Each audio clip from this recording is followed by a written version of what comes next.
Nous allons d'abord parler de cette grève dans le secteur des transports au Sénégal. Puis Mali, probable réunion à Alger pour sauver l'accord de paix. En Guinée équatoriale, lutte pour la succession, l'un des fils Obiang interpellé. Et puis on va parler de l'Afrique. Les néocoloniaux sont les Wagner. Ce sont les propos de l'ancien président français François Hollande. Nos invités sont en place pour ce numéro. Robert Kossigan à côté, président de l'Alliance Jeunesse et Développement, Firmin Tekou Agbo, chroniqueur politique, directeur du Centre de recherche et de géopolitique internationale, Firmin Tekou Agbo. Et puis Georges Hérault, homme politique du cercle des leaders émergents. Bonjour à vous, président, vous allez bien? Bonjour mon frère Michel, bonjour à tous les téléspectateurs de Niwo TV. Je voudrais féliciter tous ceux qui, parmi nos téléspectateurs, nous envoient leur encouragement, leurs critiques, les critiques parfois même acerbes, les insultes. Nous les prenons avec beaucoup d'humilité, nous apprenons, mais qu'ils acceptent aussi nos points de vue parce que, vous savez, le monde est inégal. Et la diversité d'idées amène à l'enrichissement du débat. Si nous tous, nous sommes dans le même canal, nous voyons de la même manière, dans la même direction, il peut parfois arriver qu'on se trompe. Donc, qu'ils acceptent aussi nos points de vue et qu'ils gardent les leurs pour que le débat soit enrichi. Merci. Georges Hérault, vous allez bien? Et Clé va bien? Michel, je vais bien. Clé va bien. Je profite pour quand même faire un coucou à tous les militants de Clé.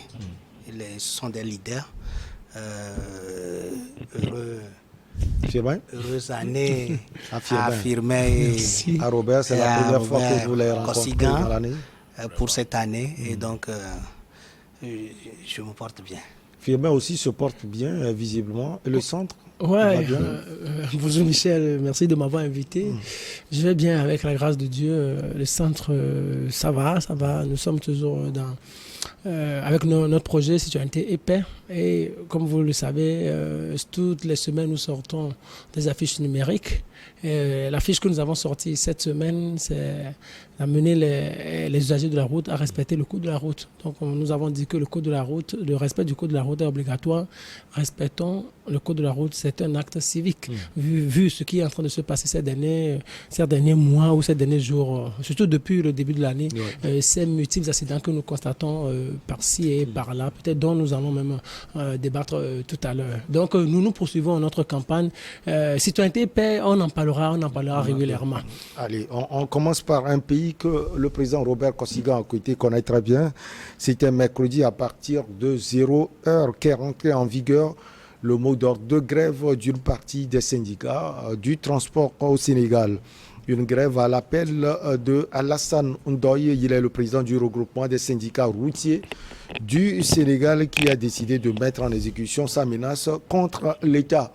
Alors, Robert Kossigan à côté, qu'est-ce qui peut justifier ou bien quels sont les motifs qui sont derrière cette grève au Sénégal?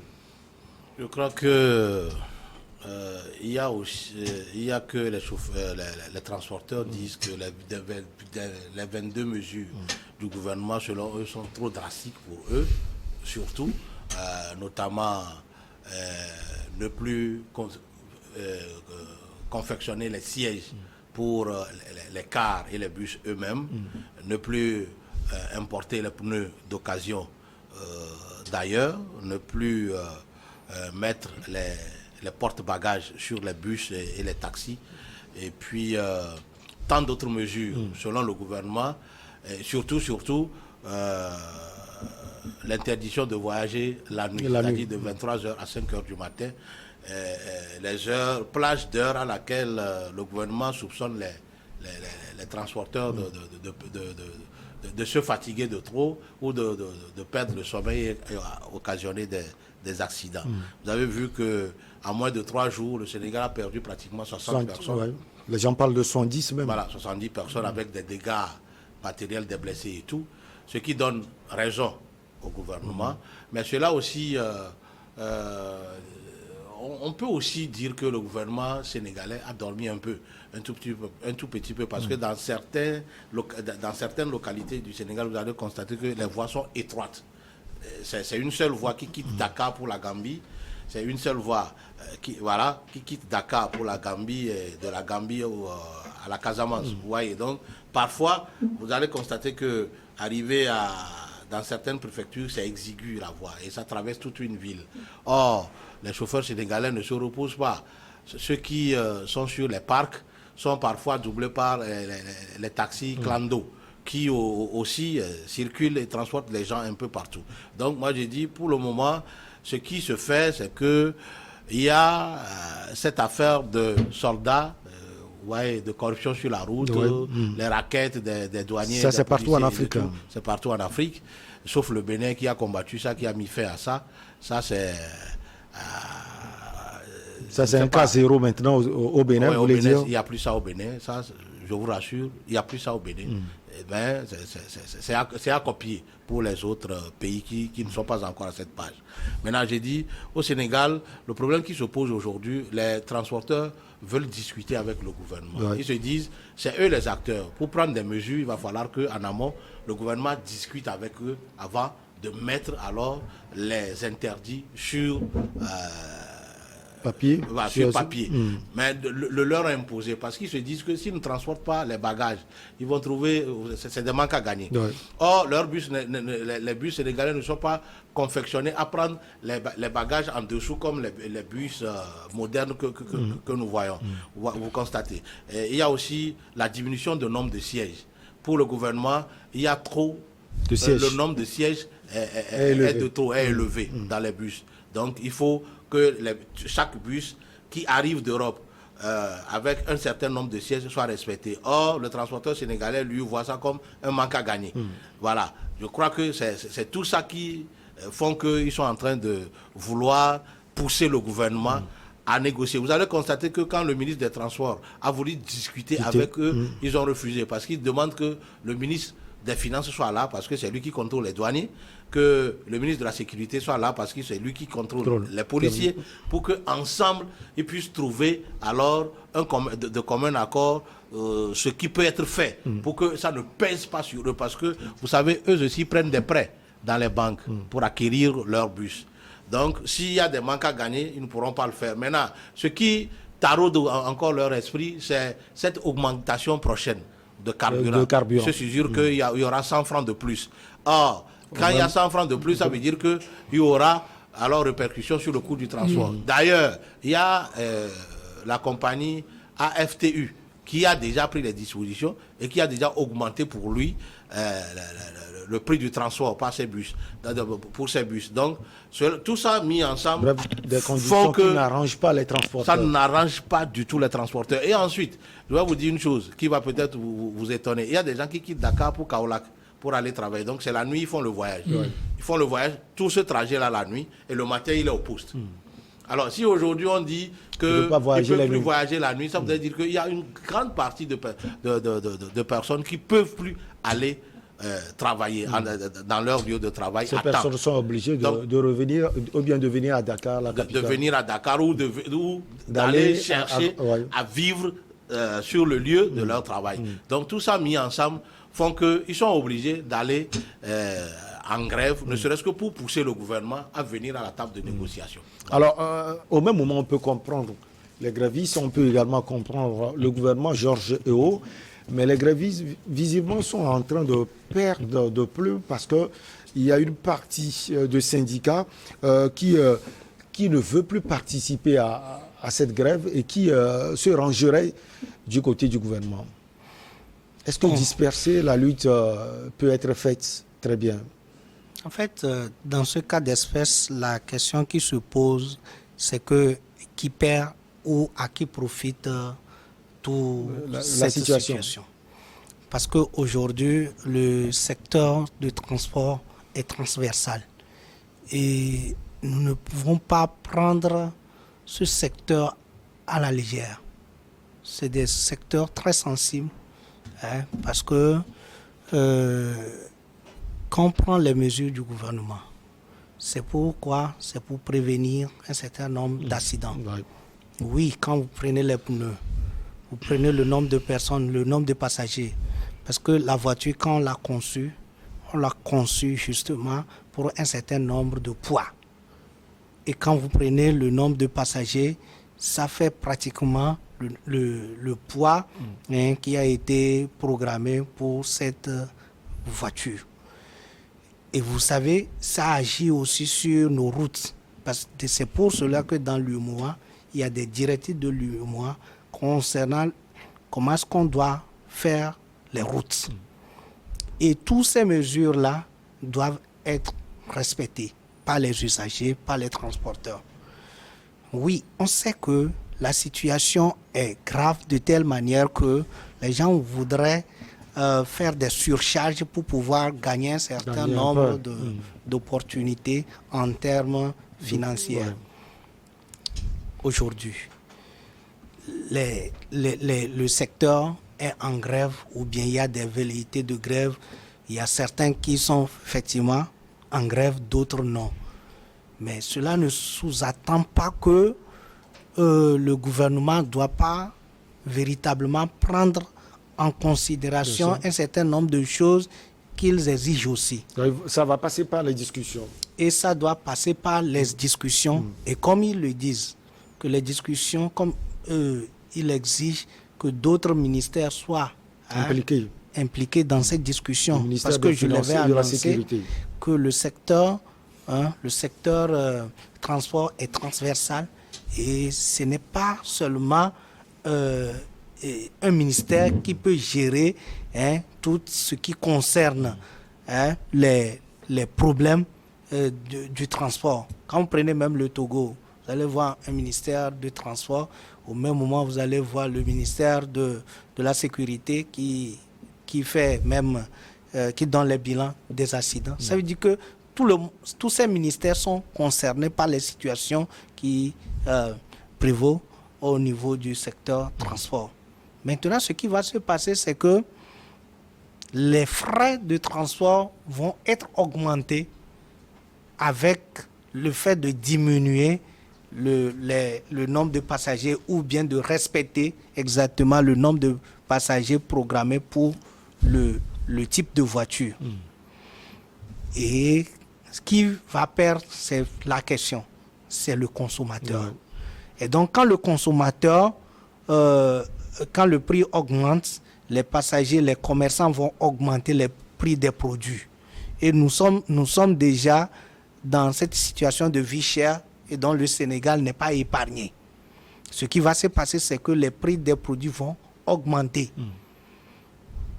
Mais ça va revenir encore au gouvernement. Puisque quand les prix vont augmenter, la population va se soulever contre qui? C'est contre le gouvernement. Contre le gouvernement, c'est contre le pouvoir en place. Donc, il est fort et il est très conseillé que même si c'est une partie des syndicats qui va en grève, que vraiment qu'on puisse l'écouter, qu'on puisse discuter et trouver des solutions. La corruption gangrène tous nos pays. Il est vrai. Qu'est-ce qui arrive, c'est que les transporteurs, quand ils prennent des surcharges, au lieu qu'ils soient punis conformément à la loi, il suffit de passer par un point de passage et glisser quelque chose. Prennent quelque chose et les laissent passer. Et ça devient en quelque sorte des règles.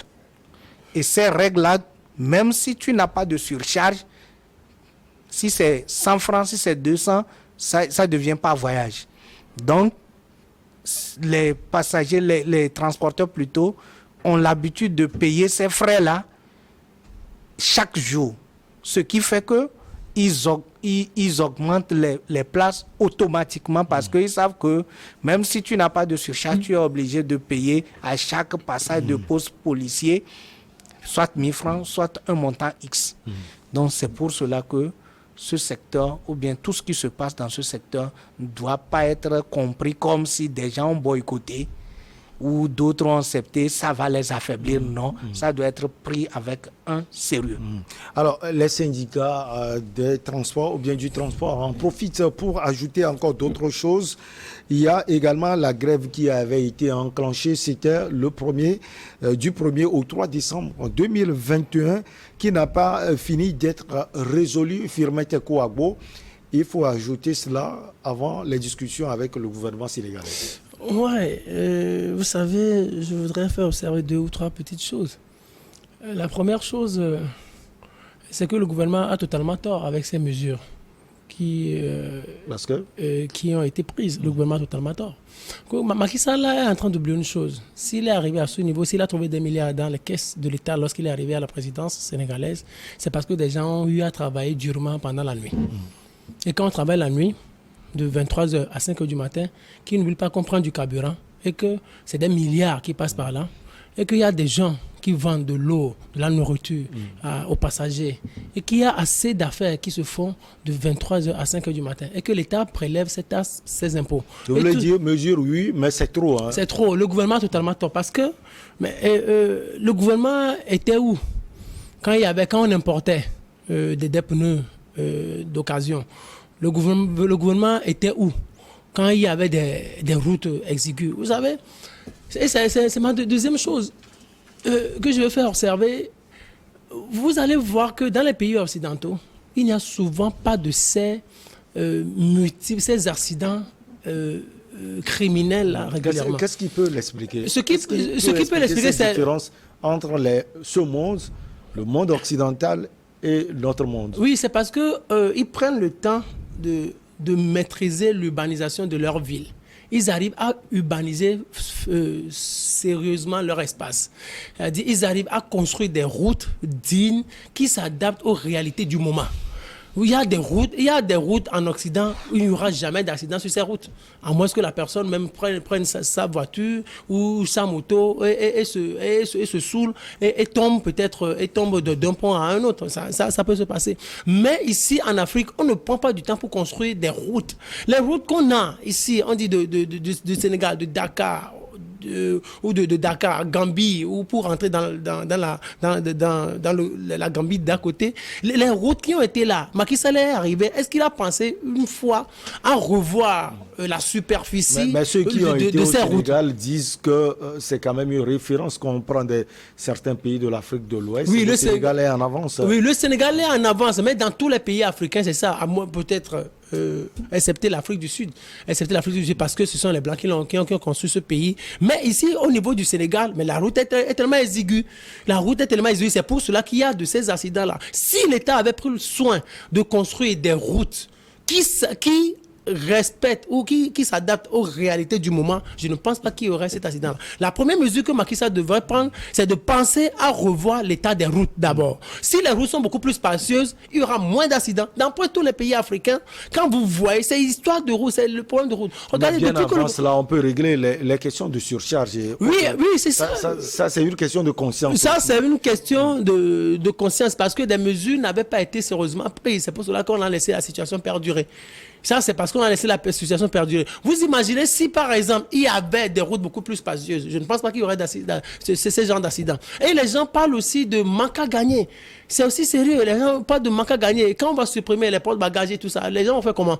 Vous allez transporter des gens sans bagages, ça va être difficile. Donc l'État n'a pas... Je pense pas que l'État ait mûrement réfléchi avant de prendre ces mesures. Ça va être une pilule amère pour les transporteurs. Et la situation va s'empirer si le gouvernement ne fait pas bas la terre pour entrer en vive discussion. Maintenant, pour ce qu'on appelle les raquettes et tout ça, vous savez, ce n'est pas... Vous le souhaitez, on va marquer la pause. Puisqu'elle s'impose, on revient pour la suite de l'émission.